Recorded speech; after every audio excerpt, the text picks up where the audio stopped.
그렇구나.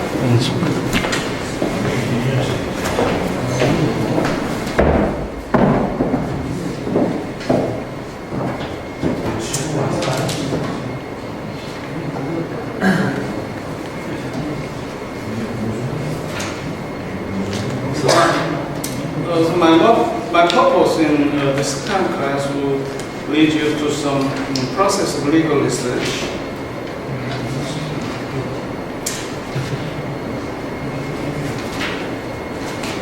Let me outline some of the secondary sources. So I made a brief comment in the first class. So legal dictionaries are very powerful to begin your research operation. You will see perhaps one important source, Blacklaw's dictionary. It defines legal terms of art and many other words that appear in legal settings. The definition of a simple word from your facts such as privacy or employ or surveillance may point the way to several areas of law that should be investigated. In order to zero in on the actualities, you will need to answer. Then more developed or form, or what we call legal encyclopedias, Corp Juris Secundum and American Jurisprudence will be a representative case in your sources. So they attempt to present the entire law of certain jurisdiction. Both sources target the whole of the United States in the topic outline form. An encyclopedia's scope is extremely broad. The depth of its coverage of any given topic necessarily is limited. So as you taste the name of this source, it's encyclopedia, often somewhat authoritative but brief on specific topic and issues. Nonetheless, it is broad. So the legal culture system is quite preserved in extent and history of richness.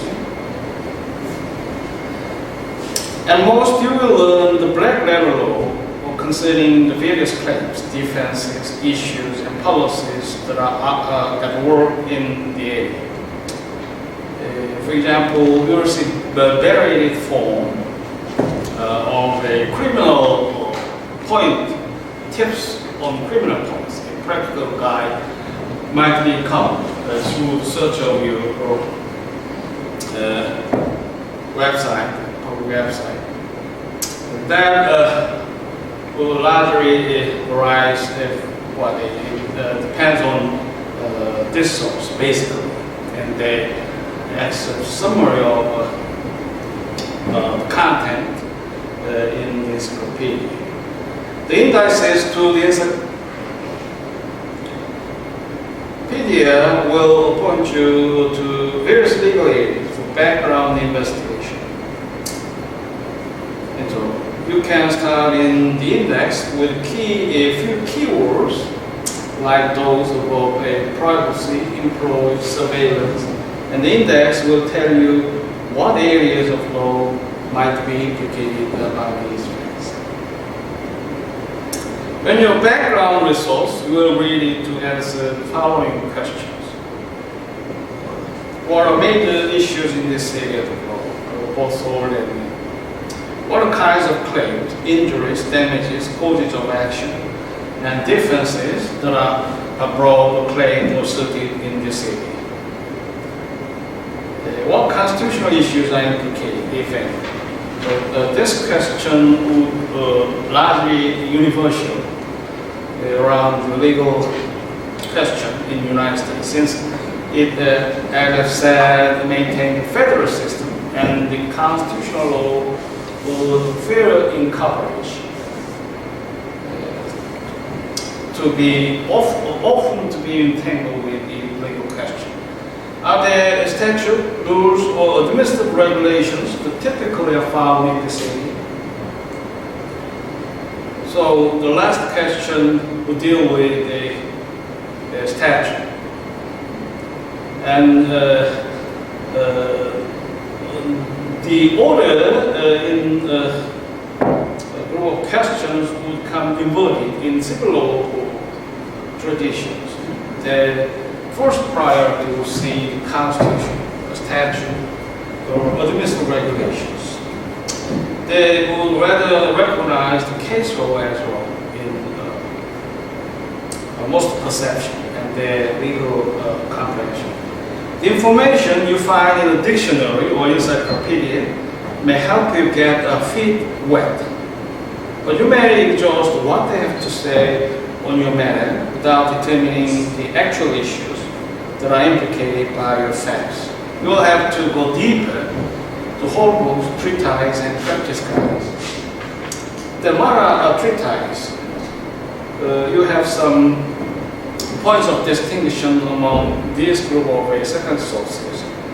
Treatises are books or bindings written by one or more legal scholars and are devoted to a scholarly presentation and discussion of the law in a specific area, such as torts, contracts, insurance law, class actions, or securities regulation. In print form, they often are written in several volumes, if not dozens of volumes, as the case of right and mirrors a federal practice and procedure. The level of discussion tends to be intense, and it is targeted to legal scholars and lawyers. The law student generally can figure out what's going on through careful reading and rereading. Home books are one-volume treatises on a certain area of the law, such as Femoral and Perillo's home book on contract, and are specifically designed for use by law students and lawyers alike. Home books will try to cover the same type of information as a treatise, but they necessarily are constrained by the one-volume page limit in the depth to which they can discuss each topic and subtopic of the law. So those sources could be made distinct, not in terms of equality, but in terms of its extent in value.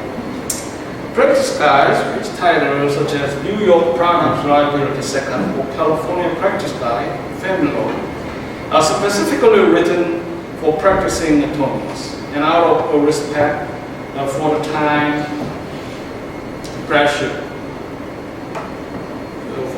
pressures of this audience. They attempt to present the most important information needed by practitioners in the area in a succinct manner, without going into great detail of discussion or explanation of all the nuances of the legal area, and its major topics and subtopics.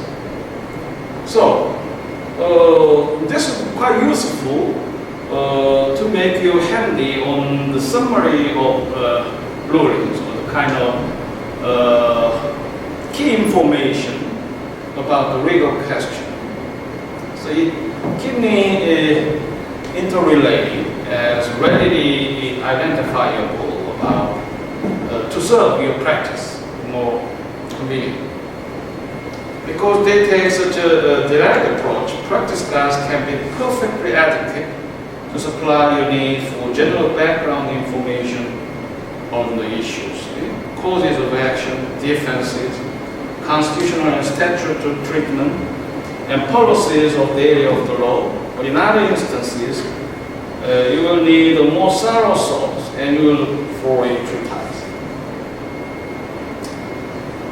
There are another second source, what I call annotated law reports. The sources have an important function in finding relevant cases on specific legal topics. And they can be written in a similar style as an encyclopedia, although each annotation is narrowly focused. And there is not necessarily an annotation covering every topic you would like to investigate. Annotations are designed to collect and report cases and other primary authorities on the specific topics they discuss, rather than to analyze or critique the law of the area. So you will see another source, for example, law review articles about legal criticism, and the standing law would be actually a prevailing concept and justice of specific legal system. Nonetheless, it has kind of a weakness or points of foible to prejudice the justice of a nation. Perhaps in the mind of the scholars or other legal reformers, then we may refer to the topics law review articles. Annotated law review, of course, will not be official, unlike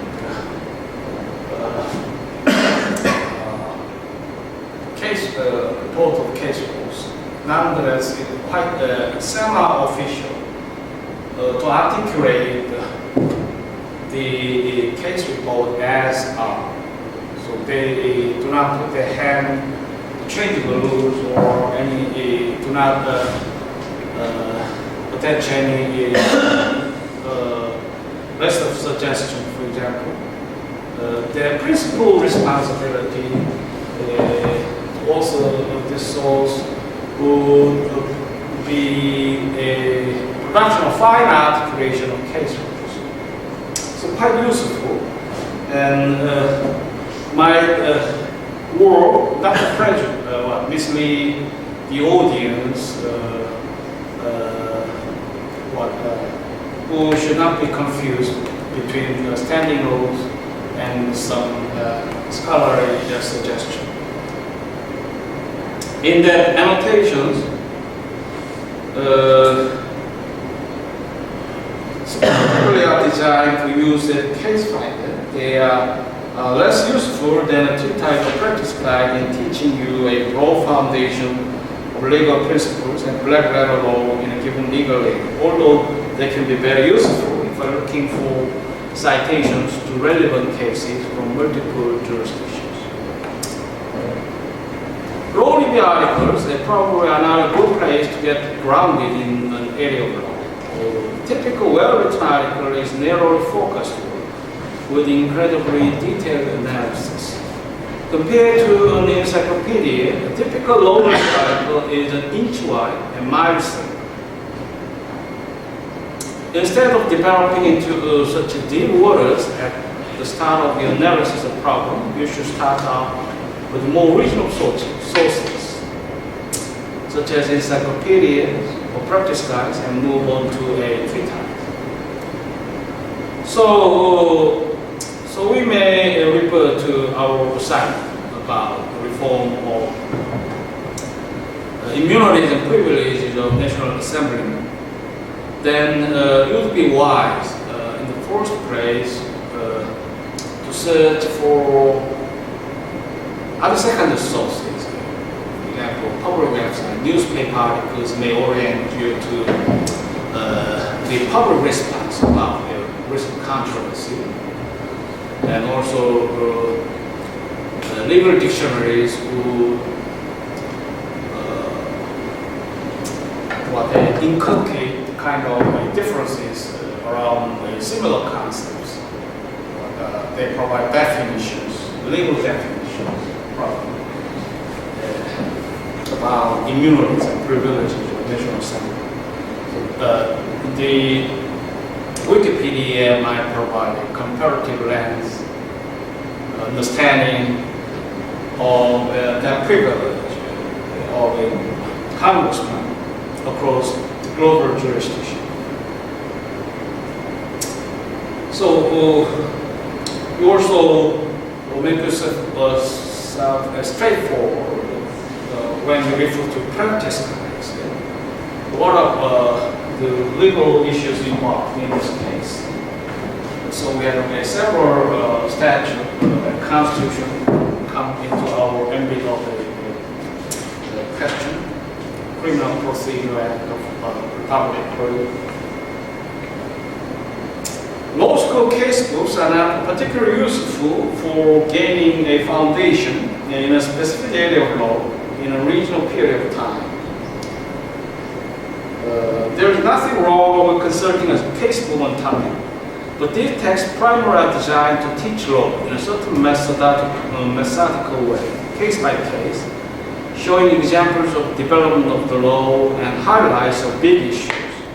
So the law student can learn to think about the law in general, in this area of the law in particular. So the casebook would be deserted in some sense, since the law professors will collect what the most appealing case and kind of governing case to teach the law students.